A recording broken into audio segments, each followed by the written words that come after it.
Bueno, ahora sí, buenas tardes a todos. Sean todos bienvenidos a The House. Principalmente si es la primera vez que nos acompañas, si es la primera vez que estás aquí, esta es tu casa y siéntate bienvenido. En la parte de la entrada tenemos la mesa de snack. Está ahí unas galletitas. Ahorita va a estar el café también, lo vamos a poner. También hay unas paletas de hielo si gustan intentar combatir este calor un poquito, por lo menos por unos minutos. También en la parte de atrás está la barra abierta. Si también necesitan otro tipo de café, tenemos tanto café caliente como café frío.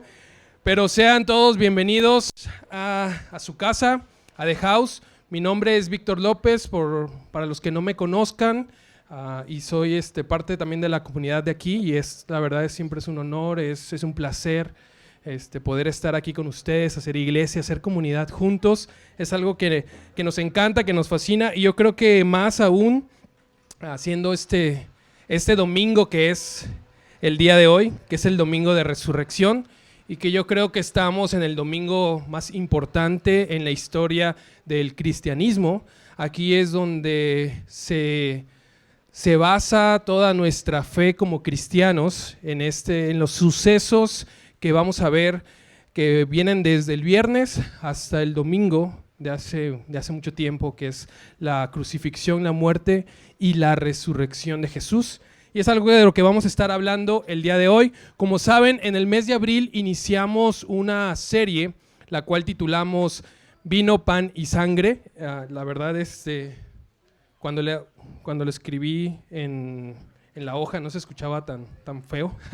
Ya hablándolo, diciéndolo en voz alta, se escucha un poquito más grave, más agresivo. Pero lo que estamos viendo, la verdad, es que son las 3 Pascuas de Jesús. Algo que hemos estado comentando es que nosotros sabemos que Jesús tuvo 33 años cuando fue crucificado, pero a veces tal vez no sabemos por qué tenía 33 años, ¿no? Algo que hemos estado viendo estos domingos es que el Evangelio de Lucas nos dice que más o menos él inicia su ministerio a los aproximadamente 30 años, y después en el Evangelio de Juan, durante su ministerio, Jesús celebra, o por lo menos son mencionadas, 3 Pascuas. Esta Pascua era una celebración anual, entonces si son los 30 años aproximados, más estas 3 Pascuas antes de que Jesús muere, pues nos dan estos 33 años que la tradición menciona o dice que Jesús tenía cuando fue crucificado.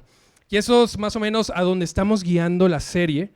Y hemos visto a través de estas 3 semanas, contando acerca de un tema en específico que es la gloria de Dios. Eso es lo que hemos estado hablando, lo que hemos estado viendo. En la semana 1, que es la semana que llamamos Vino, cuando el evangelista Juan menciona que la Pascua está cerca, como ya hemos dicho, es una manera de decir, oigan, presten atención, le está diciendo a sus lectores, necesitan prestar atención porque la gloria de Dios se va a manifestar, y si no estamos atentos a lo que va a suceder, entonces tal vez no podamos entender cómo se manifiesta la gloria de Dios. Entonces cada vez que el evangelista dice, la Pascua está cerca, es importante, y hay que poner atención a los sucesos que acaban de pasar y los que están por describirse en el Evangelio.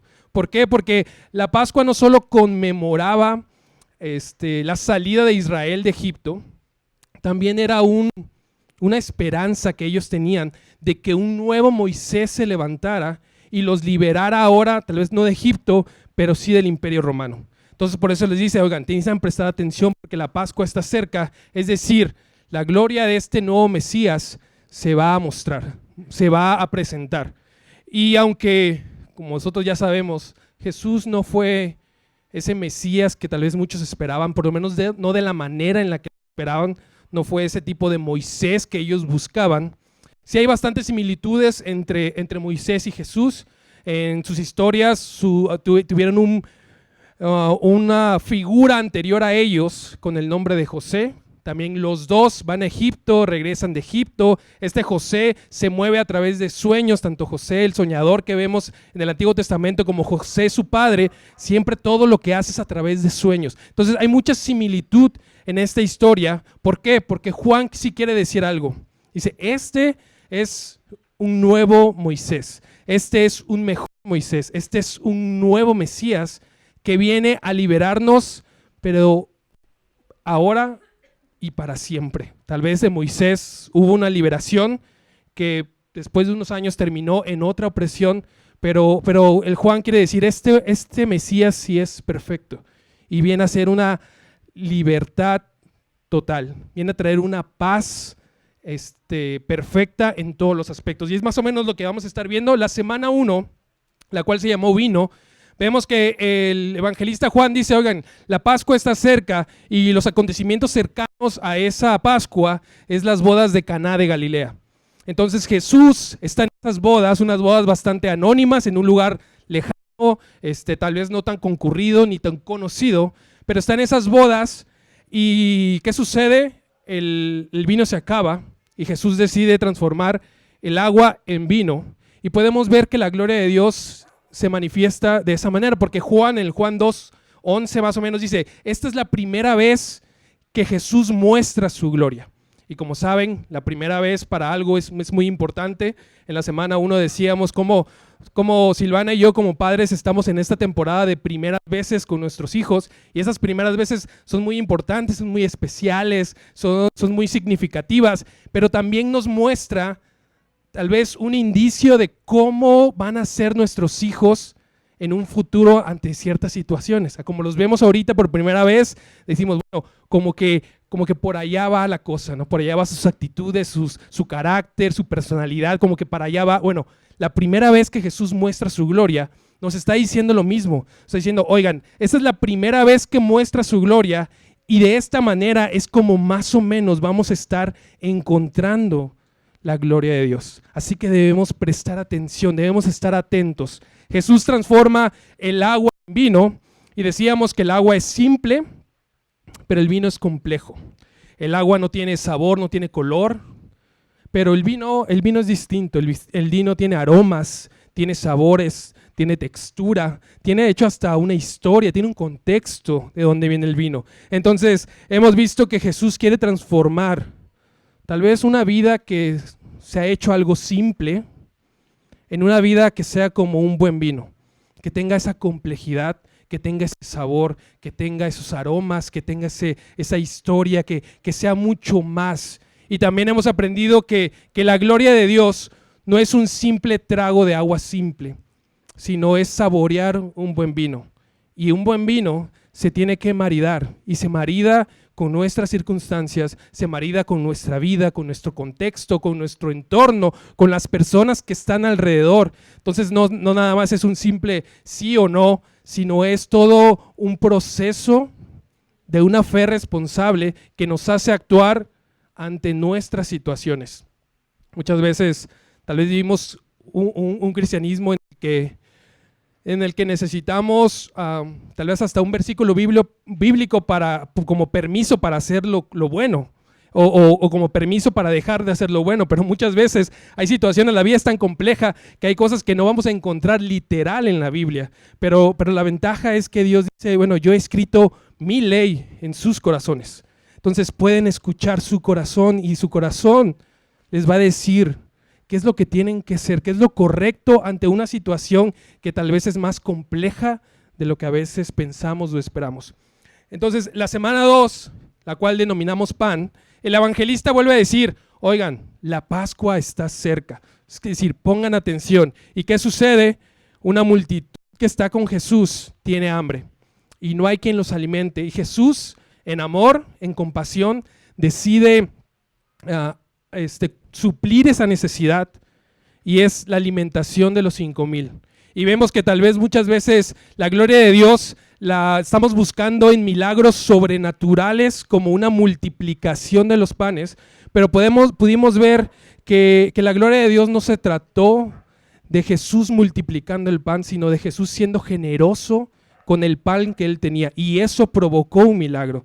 Después, más adelante, este milagro dice que se acercan con Jesús y les dicen, Jesús, te estábamos buscando. ¿Y qué les dice Jesús? Le dice, ustedes vienen a mí porque quieren que les dé más pan, pero no han entendido la señal milagrosa. ¿Por qué? Porque la señal milagrosa nunca se trató de una multiplicación sobrenatural, sino de un corazón generoso, que es capaz de compartir lo que uno tiene con el hambriento, con el necesitado. Entonces hemos visto dos características de que la gloria de Dios tal vez no se va a manifestar de la manera que muchos esperamos o de la manera que tradicionalmente conocemos, sino que la gloria de Dios, Juan nos está diciendo, la gloria de Dios va mucho más allá de lo que tú esperas, va mucho más allá de lo espectacular y de lo sobrenatural, porque se trata más del corazón, de un cambio interno en nuestro corazón. El espectáculo, lo externo termina por concluir, pero un cambio en un corazón puede transformar no solo nuestra vida, sino la gente que los rodea. Un milagro, una señal milagrosa del cielo podrá pasar, pero el cambio interno de nuestra vida, de nuestra forma de pensar, de nuestra forma de vivir, eso puede traer mucha sanidad a nosotros y a quien nos rodea. Y el día de hoy vamos a terminar con este tema de la gloria de Dios en el lugar menos esperado, en el lugar menos pensado. La gloria de Dios se va a manifestar ahora en una cruz. Pero Juan ya nos ha dicho, oigan, necesitan prestar atención porque la gloria de Dios se manifiesta en los lugares tal vez hasta más oscuros. Aún en la derrota, aún en la muerte, la gloria de Dios se va a manifestar. Y entonces vamos a empezar con Juan 12. Vamos a ver bastantes versículos de la Biblia, espero ir muy rápido para que no sea tan tedioso, pero en Juan 12:23 sucede esto, dice, Jesús les respondió, ha llegado la hora para que el Hijo del Hombre sea glorificado. El Evangelio de Juan se divide en dos grandes secciones.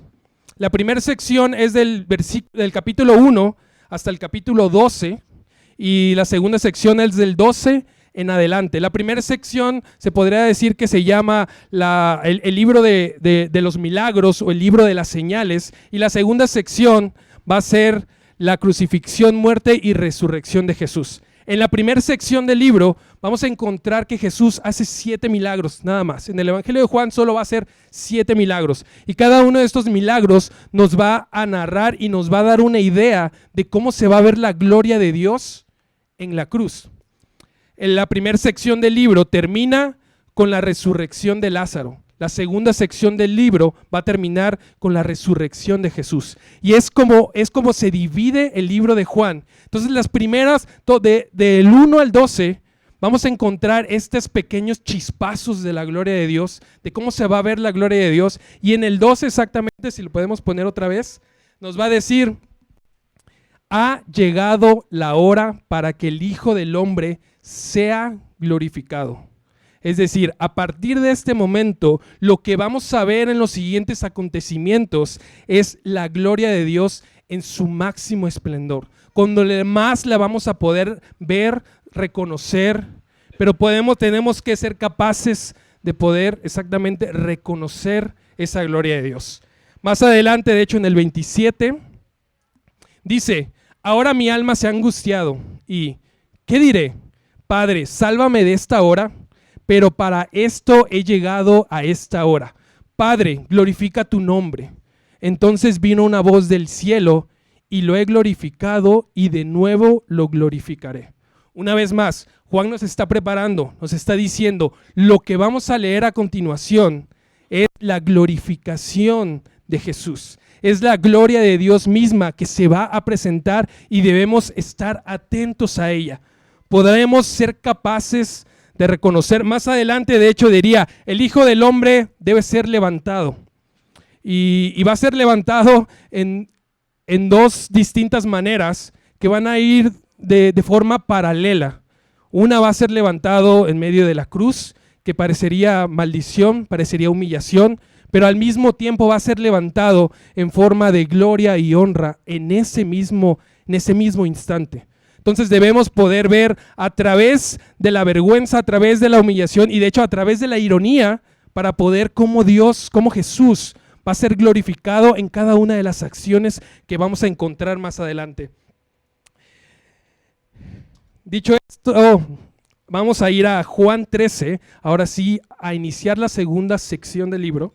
Juan 13 del 1 al 5 y dice, antes de la fiesta de la Pascua, una vez más, el evangelista Juan nos está diciendo, La Pascua está cerca. Es decir, deben prestar atención a todo lo que va a suceder.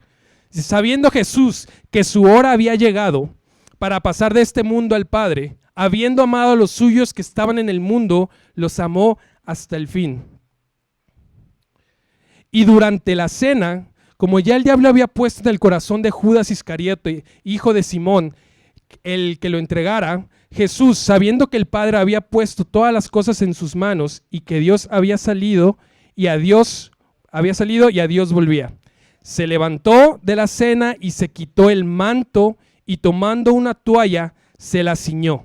Luego echó agua en una vasija y comenzó a lavar los pies de los discípulos y a secárselos con la toalla que tenía ceñida. Aquí nos está diciendo unas cuantas cosas. La Pascua está cerca, la gloria de Dios se va a manifestar a partir de ese momento en adelante. Y dice que Jesús sabía que lo iban a traicionar. Jesús sabía que lo iba a ser traicionado por Judas, pero no solamente por Judas. Él ya también sabía que sería traicionado por Pedro y sería traicionado por cada uno de los discípulos. Los discípulos no estarían en la cruz, nadie tomaría su cruz y seguiría a Jesús hasta el final. Nadie lo iba a hacer. Todos lo iban a traicionar. Jesús sabía esto. Jesús sabía que había llegado el momento de ser glorificado. ¿Y sabes cómo se muestra la gloria de Dios ante la traición? Lavando los pies, sirviendo a quien los iba a traicionar, amando de manera incondicional, aún sabiendo que ellos no cumplirían su palabra, aún sabiendo que ellos fallarían en el intento. La gloria de Dios no es como nosotros. Nosotros sabiendo que nos van a traicionar, créanme que yo haría muchísimas cosas más y completamente distintas, pero Jesús sabiendo que los va a traicionar, dice, voy a manifestar mi gloria y decide hacerlo lavando los pies de sus discípulos. Pedro, en este evangelio de Juan, alzará la voz y le dirá a Dios, yo te voy a seguir hasta el final. Yo voy a estar contigo, aun si eso significa que yo también voy a morir. Este evangelio no, pero los otros evangelios nos dicen que todos los discípulos se pararían y dirían lo mismo. Dirían, nosotros te vamos a seguir hasta el final. Jesús anuncia su muerte, los discípulos anuncian que ellos seguirán ese mismo camino, pero los discípulos fallaron. Ante la muerte, los discípulos se dieron cuenta que no eran como ellos decían que eran. Se dieron cuenta que sus palabras no eran lo mismo que lo que ellos eran y fallaron y no estuvieron en la cruz. Jesús no falló. Jesús enfrentó la muerte y no solamente fue valiente en enfrentarla, sino que Él permaneció siendo Él mismo aún ante la muerte, lavando los pies de quien lo traicionarían, curando a las personas que lo arrestarían y pidiendo perdón aún a los que lo iban a herir y crucificar. Jesús no falló, Jesús se mantuvo fiel. Entonces, ¿cómo nosotros enfrentamos la muerte? ¿Cómo enfrentamos la muerte no solamente física? ¿Cómo enfrentamos la muerte tal vez de un proyecto?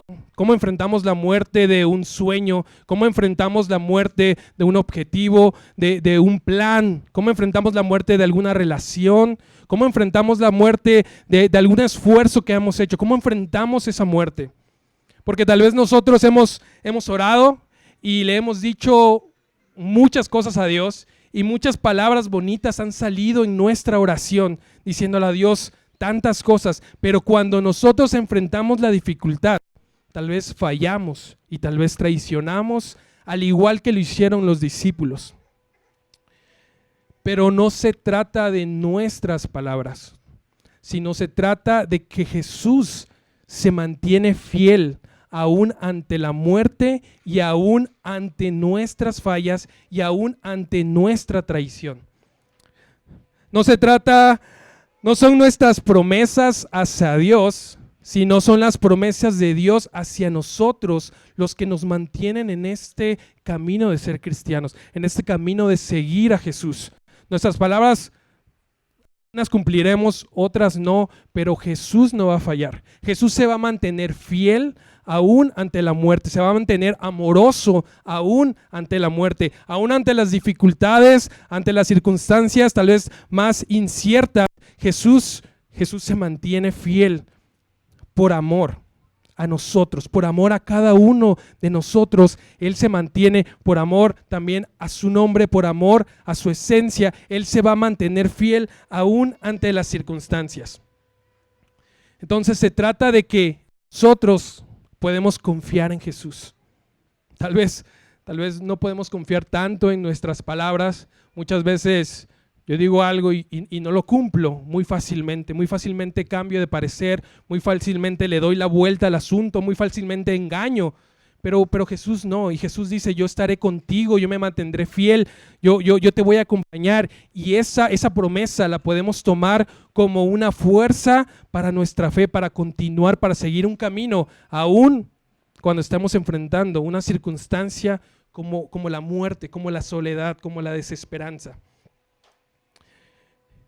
Y hemos visto cómo la gloria de Dios se va manifestando una vez más de manera distinta. Tal vez pensamos que la gloria de Dios se manifestaría de una manera dura, agresiva, como fuego consumidor ante quienes lo traicionaran, ante quienes lo engañaran, pero Jesús no decide usar fuego. Jesús decide usar agua, decide usar un trapo y decide bajarse, arrodillarse y lavar los pies. Una vez más, Juan nos está diciendo, la gloria de Dios se va a manifestar y no es como nosotros tal vez estamos pensando y esperando. Ahora Jesús va a utilizar otros elementos para manifestar la gloria de Dios. Ha utilizado, desde que hemos visto lo anónimo de una boda para manifestar su gloria, ha utilizado la ausencia de pan para manifestar su gloria, ha utilizado la traición de sus amigos para manifestar su gloria, y ahorita va a utilizar dos elementos aún más extraños para hacer esto, que van a ser la humillación y la ironía. Va a utilizar estos elementos para poder manifestar su gloria. Miren, lo voy a explicar de esa manera. El mensaje principal de Jesús durante todo su ministerio fue uno. Fue el reino de Dios, fue el reino de los cielos. Él dice, yo vengo a establecer mi reino en los corazones. Yo vengo a acercar el reino a ustedes. Dice, arrepentíos porque el reino de los cielos se ha acercado. Y muchas veces dijo, y este reino no es como el de este mundo, pero yo vengo a establecer este reino. El mensaje principal de Jesús durante su ministerio es este reino. Y lo que nos llama después a nosotros a hacer es, hay que establecer este reino. Entonces, este reino que no es como de este mundo, porque este reino, a diferencia tal vez de los reyes anteriores, a diferencia del emperador romano, que oprimían, que buscaban la paz, pero por medio de la guerra y de la fuerza, que tal vez excluían a las personas, aún el mismo pueblo de Israel, este reino viene a ser distinto. Y viene a ir por los oprimidos, y viene por los rechazados, y viene por los marginados, y empieza a crear un reino distinto. Pero este reino sí tendrá un rey. Y este rey también va a ser distinto. Este rey va a preferir llamarse un buen pastor antes que rey. Va a preferir llamarse como un padre antes que un rey. Va a ser un buen pastor, va a ser un siervo que lava los pies y va a preferir dar la vida por sus ovejas antes de, como exigía el emperador, que los súbditos dieran la vida por el rey. Él será distinto, él lo va a hacer al revés. Él dice, yo no vengo a que ustedes den su vida por mí, yo vengo a dar mi vida por ustedes. Yo soy el buen pastor y doy la vida por mis ovejas. Entonces este rey va a ser distinto, pero este reino, con este rey, sí va a tener su coronación. Y lo que vamos a leer ahora, a partir de este momento, va a ser exactamente la coronación de este rey y el inicio de este reino. Juan nos enseña que debemos ver más allá de lo que estamos leyendo y que hay mucha simbología, hay mucha teología dentro de los textos, y lo que parecerá humillación, lo que parecerá vergüenza, realmente viene escondido una proclamación del rey que se va a levantar con este reino distinto. Entonces, Jesús no necesita una coronación como el mundo la necesita, llena de ruido, de trompetas, de súbditos arrodillándose. Él no necesita esa clase de coronaciones superficiales que tal vez buscan aparentar ciertas cosas porque sabemos que tal vez dentro no nos sentimos de esa manera. Él busca una coronación interna, que haga un impacto en la vida de las personas. Y es lo que vamos a ver. Entonces vamos a ir a Juan 18, del 3 al 8, dice, esto es después de que lava los pies, y tienen como 3 capítulos de unas conversaciones bastante interesantes, Jesús y sus discípulos, y todavía una oración que le hace a los discípulos, y terminando eso sucede esto. Dice, entonces Judas, tomando la tropa romana y a varios guardias de los principales sacerdotes y de los fariseos, fue allá con linternas, antorchas y armas. Vamos a empezar a ver la ironía de la historia. Una tropa romana, más o menos, por lo menos lo que podemos encontrar en ciertos datos, una tropa romana estaba integrada casi por 600 soldados. Es decir, Judas toma 600 soldados y toma otros guardias reales de los principales sacerdotes y de los fariseos. Todos toman linternas, todos toman antorchas y toman armas para prender a una persona que era conocida por amar, a una persona que era conocida por no ser violenta, a una persona que era conocida por amar a sus enemigos, por perdonar a quien los traicionaban. Sí estamos viendo cómo está la ironía de esta situación. Y 600 personas, 600 soldados junto con Judas van a buscar a Jesús. Jesús, dice, sabiendo todo lo que iba a sobrevenir, salió y les dijo, ¿a quién buscan? Ni siquiera tuvieron que encontrar a Jesús. Jesús va con ellos. Les dicen, ¿saben lo ridículo que están haciendo en este momento? O sea, ¿a quién buscan? Y vamos a encontrar algo bien interesante. Dice, a Jesús el Nazareno le respondieron. Él les dijo, yo soy. Mencionando el nombre que le había dado Dios a Moisés mismo en el desierto. Yo soy. Y Judas, el que lo entregaba, estaba con ellos, y cuando él les dijo, yo soy, retrocedieron y cayeron a tierra. Es decir, 600 soldados con antorchas, con armas, más una guardia real de los sacerdotes, está buscando a Jesús, y Jesús les dice, yo soy, y todos caen al suelo. Sí empezamos a ver las imágenes que nos está mostrando Juan en esta historia. Simplemente al decir su nombre, las rodillas de los soldados se doblan y caen ante él al decir yo soy. Dice, Jesús entonces volvió a preguntarles, ¿a quién buscan? A Jesús el Nazareno, dijeron. Y Jesús les responde, ya les he dicho que yo soy al que están buscando. Dice, por tanto, si me buscan a mí, dejen ir a estos. 3 veces el evangelista Juan menciona yo soy. Yo soy, yo soy y yo soy. Y entonces inicia de manera paralela, tal vez para el mundo, una humillación, pero de manera del otro lado inicia una proclamación y una coronación de quién es Jesús.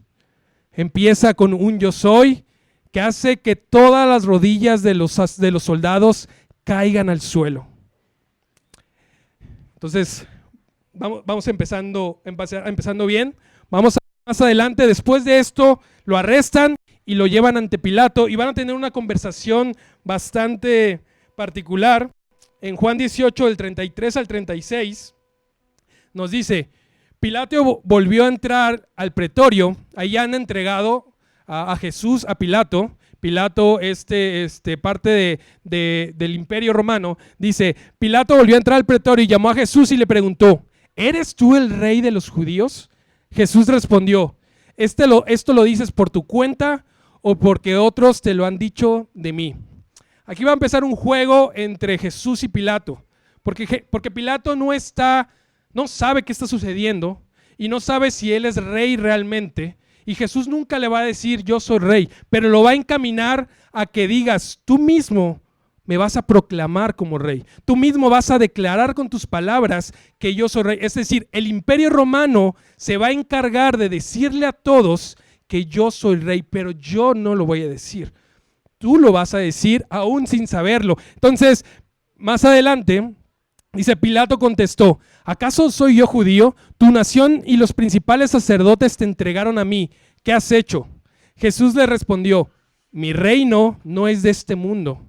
Si mi reino fuera de este mundo, entonces mis servidores pelearían para que yo no fuera entregado a los judíos. Pero ahora mi reino no es de aquí.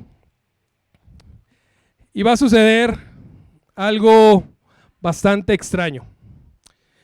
Los soldados, obviamente en forma de burla, dice que van a tomar una cruz de espinas y un manto color púrpura y se lo van a poner a Jesús.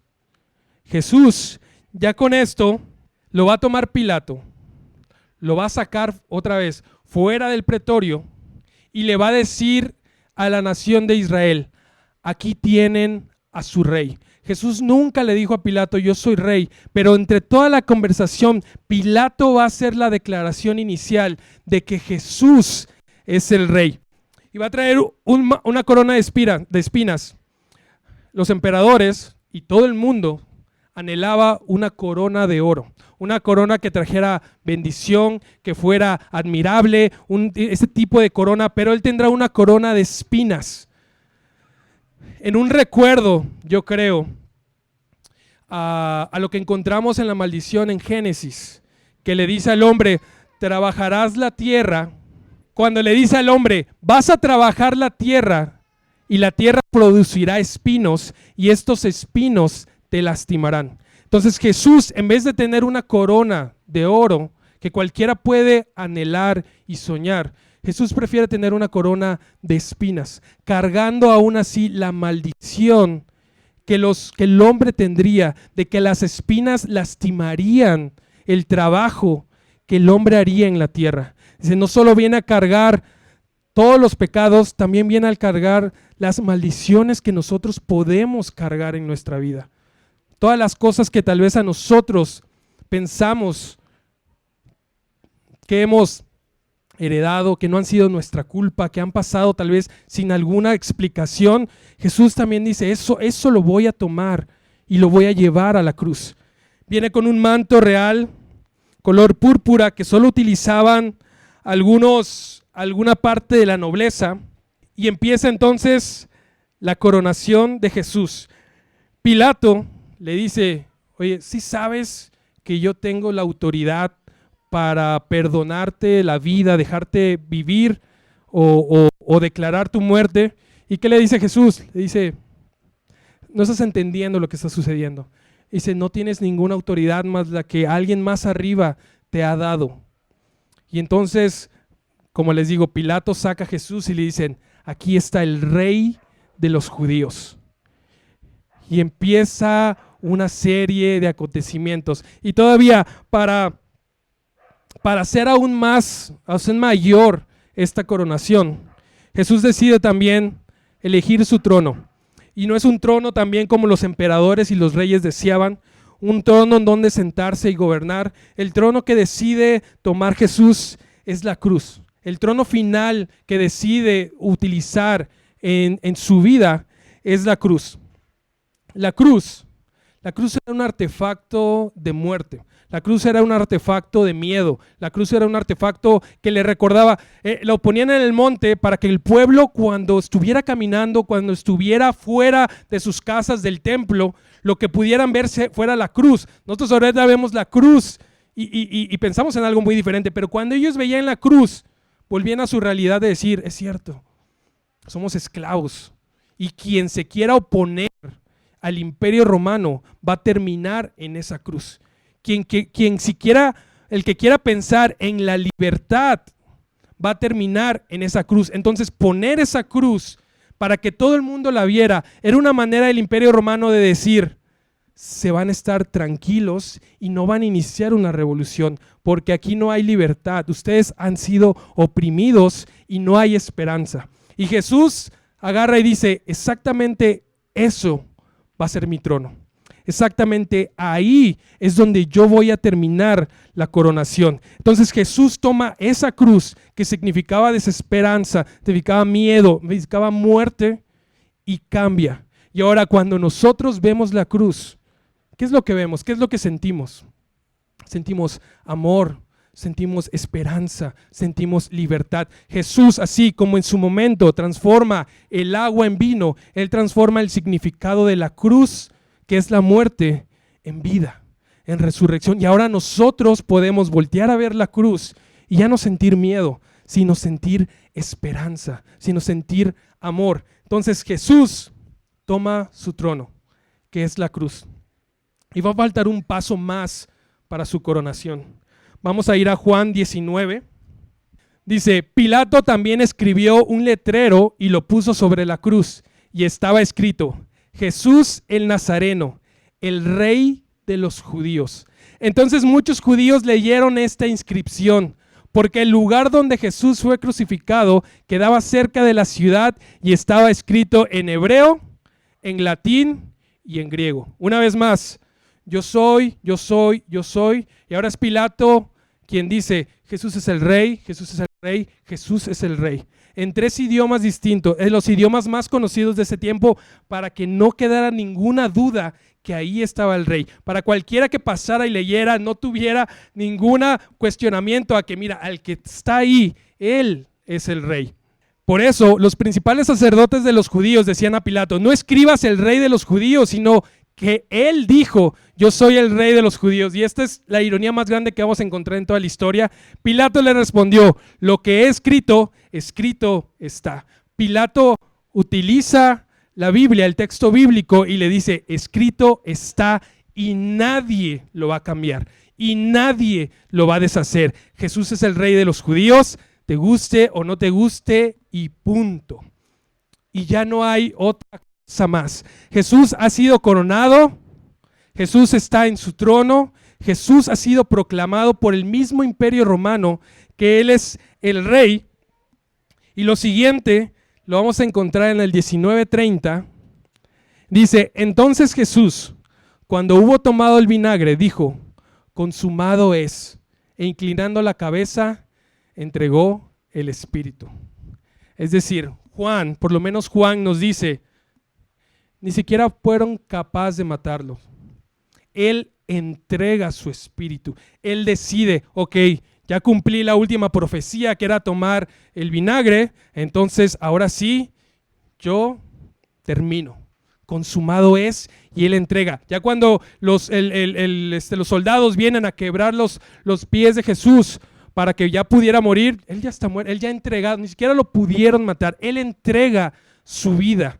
Y otra vez vamos a ir a Juan 10, haciendo alusión a lo que dijo antes. Dice, por eso el Padre me ama, porque yo doy mi vida para tomarla de nuevo. Nadie me la quita, sino que yo la doy de mi propia voluntad. Tengo autoridad para darla y tengo autoridad para tomarla de nuevo. Este mandamiento recibí de mi Padre.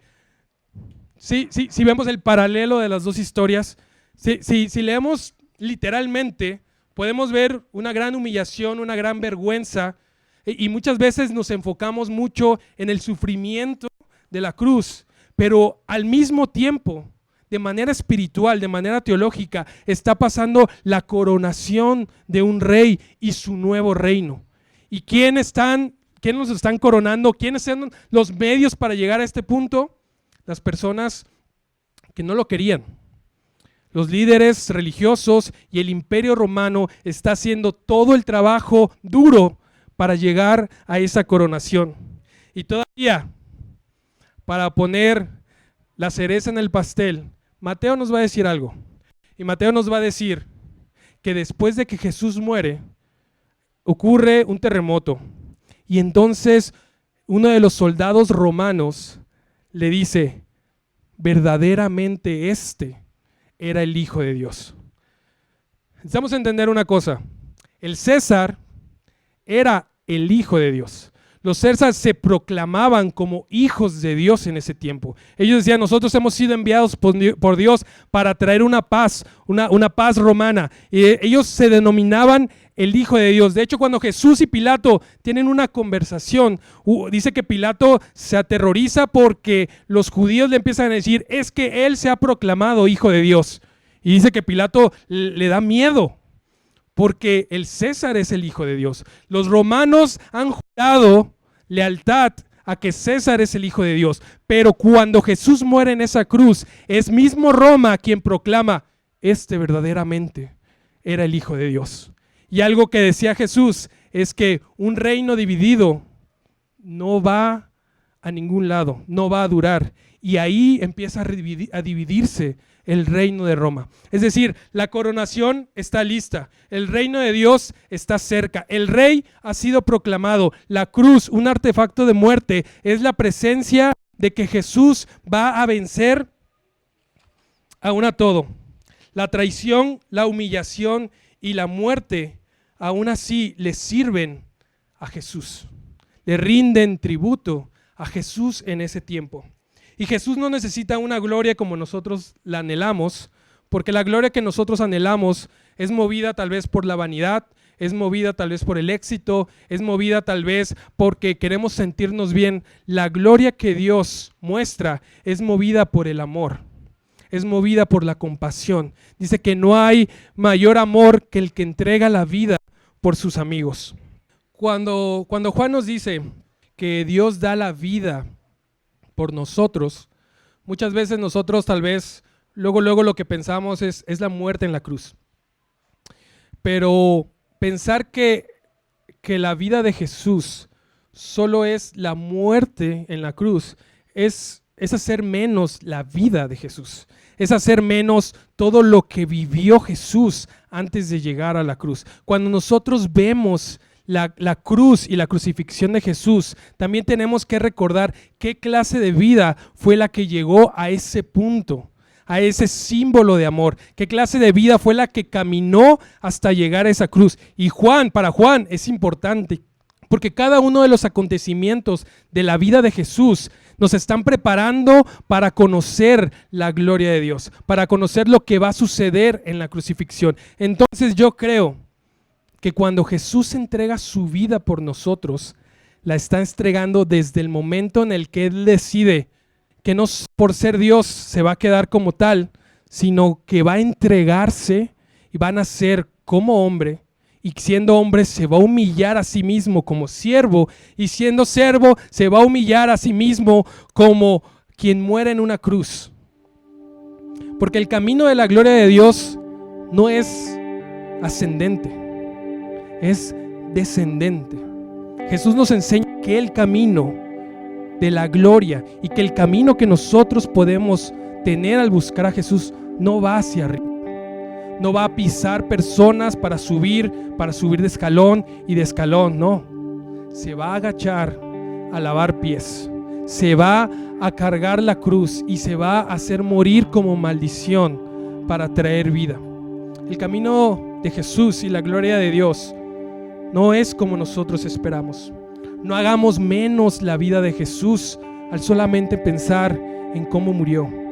Tenemos que saber qué lo llevó a la cruz, cómo amó, cómo perdonó aún a los que los traicionaran, cómo le dio otra oportunidad a quienes habían sido marginados, cómo tocó a los impuros, cómo vio por los marginados, por los oprimidos, cómo alimentó al hambriento, cómo sanó al herido, cómo se preocupó, porque en todo ese tiempo que lo hizo, Él estaba tomando su cruz para poder tomar su trono y ser proclamado como este reino distinto. Al recordar la cruz, recordemos la vida que llegó hasta el punto de morir en una cruz, que nos da una esperanza, porque la traición, el miedo, las heridas, los golpes y aún la muerte no tienen la última palabra. No todo acaba ahí. Va a llegar un domingo donde una vez más el sol saldrá, las bendiciones de Dios son nuevas cada mañana y la resurrección va a aparecer. Pero es muy lógico lo que voy a decir, pero para poder resucitar juntamente con Cristo, debemos morir juntamente con Cristo. Entonces, ¿la cruz a dónde nos debe llevar? La cruz, la crucifixión de Jesús, no nos debe llevar solamente a adorar la cruz. Eso es relativamente, es bueno, es muy bueno, pero es relativamente sencillo. Jesús decía: ¿quieren ser mis discípulos? Entonces toma tu cruz, niégate a ti mismo y sígueme. La acción de Jesús tiene que guiarnos a tomar nuestra cruz y seguirlo a Él. ¿Y cómo se ve tomar nuestra cruz actualmente? Yo creo que es algo que cada quien va a descubrir, pero tal vez te puedo dar unos ejemplos. Tal vez uno puede decir: ¿por qué tengo que ir yo a pedirle perdón? Me voy a humillar a mí mismo, como Jesús lo hizo en esa cruz. ¿Por qué tengo que hablarle primero si fue Él? Va en contra de mí, como lo hizo Jesús en esa cruz. ¿Por qué tengo que dar una segunda oportunidad? ¿Por qué tengo que perdonar? ¿Por qué tengo que arreglar las cosas? ¿Por qué tengo que volver a ser amable? ¿Por qué tengo que hacer las cosas de un modo distinto? ¿Por qué no es ojo por ojo? ¿Por qué no es el karma? Porque es el amor incondicional de Jesús. Dice: toma tu cruz. Algo va a morir. O tu sueño, o la relación, o lo que estás buscando, o la esperanza que tienes. Algo va a morir. Puede morir eso, o puede morir el orgullo, puede morir el ego, puede morir el miedo, puede morir el rencor, puede morir el temor en esa cruz. ¿Qué decidimos poner en esa cruz? ¿Cómo vamos a tomar nuestra cruz y seguir a Jesús? La mejor conmemoración que podemos hacer a la crucifixión es ahora tomar nuestra propia cruz y seguir a Jesús, y seguir los pasos de ese maestro bueno, perfecto, de ese rey, de esa coronación que hemos visto. En uno de los evangelios dice que unos discípulos se acercan y le dicen: Jesús, en tu mayor gloria, yo quiero estar a la derecha y Él quiere estar a la izquierda de ti. Y ¿saben qué sucede? ¿Saben quién en la mayor gloria estuvo a la derecha y a la izquierda de Jesús? Jesús estuvo en la cruz y al lado hubo un ladrón y a otro lado hubo otro ladrón. Es ahí. Los discípulos no entendieron que es ahí donde se muestra la mayor gloria, que es ahí donde la mayor gloria se expresa. Y después Jesús es resucitado, es glorificado, y ahora Él porta toda la gloria en esa resurrección. Una gloria que logró en esa cruz, la va portando como un Jesús resucitado. Y ahora es momento que una vez más nosotros estemos atentos. La Pascua ha llegado, la Pascua está cerca y la gloria de Dios se va a volver a manifestar. Podremos conocerla, podremos verla, porque cuando llegó Jesús resucitado, María pensaba que era el jardinero y no lo reconocía. Los otros pensaron que era un caminante que iba ahí junto con ellos. Los otros pensaron que era una persona que estaba haciendo el desayuno en la orilla de la playa y no lo reconocieron. Hay algo que me encanta pensar a mí y me gusta ponerlo de esta manera. Tal vez Jesús resucitado era el jardinero. Tal vez Jesús resucitado era el caminante en el camino. Tal vez Jesús resucitado era esa persona que estaba haciendo desayuno en la orilla de la playa. Y si nosotros no prestamos atención, no vamos a reconocer ni a Jesús ni a su gloria. Si no somos capaces, como Jesús en la semana 2, de detenerse, ver a la multitud hambrienta, si no somos nosotros capaces de detenernos y ver al prójimo, tal vez nos vamos a perder de Jesús resucitado en su mayor gloria. Al dar ese alimento, ahora nosotros somos portadores de la gloria de Dios. Nosotros portamos esa gloria, nosotros la llevamos hacia las personas. Ahora nosotros tenemos la capacidad de convertir el agua en vino, tal vez no de una forma literal, pero tenemos la capacidad de convertir el lamento en gozo. Tenemos la capacidad de, para alguien, consolarlo, y lo que había tristeza, llenarlo tal vez de alegría. Tal vez nosotros ahora tenemos la capacidad de darle pan al hambriento.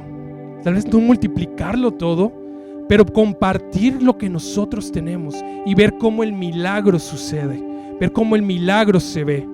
Tal vez nosotros ahora tenemos la capacidad de traer vida a lo que antes estaba muerto, pero solo si nos atrevemos a tomar la cruz que Jesús tomó. Si quieren ponerse de pie, vamos a terminar. Después vamos a tener la Santa Cena todos juntos. Puedes ponerte en pie si gustas, si puedes físicamente, si no, no hay ningún problema. Señor, gracias por mostrarnos tu gloria. Gracias, Dios, porque tu gloria se manifiesta de una manera diferente, de una manera distinta a lo que nosotros hemos pensado. Te pedimos que esa cruz signifique esa esperanza que tanto necesitamos. Tú moriste en la cruz por amor a nosotros. Es el amor lo que te llevó a dar ese paso de fidelidad ante la muerte. Tal vez nosotros hemos fallado. Tal vez nosotros sentimos que la muerte está a la vuelta de la esquina, que está a punto de llegar. Pero tú nos muestras que aún la muerte te sirve, que tú la vas a vencer y que tú vas a resucitar, y así como tú resucitas, tú puedes resucitar nuestra vida, nuestros sueños, nuestra esperanza, nuestro dolor, lo puedes dejar atrás y convertirlo otra vez en una alegría, transformar nuestra agua en vino. Te amamos, Dios, en el nombre de Jesús.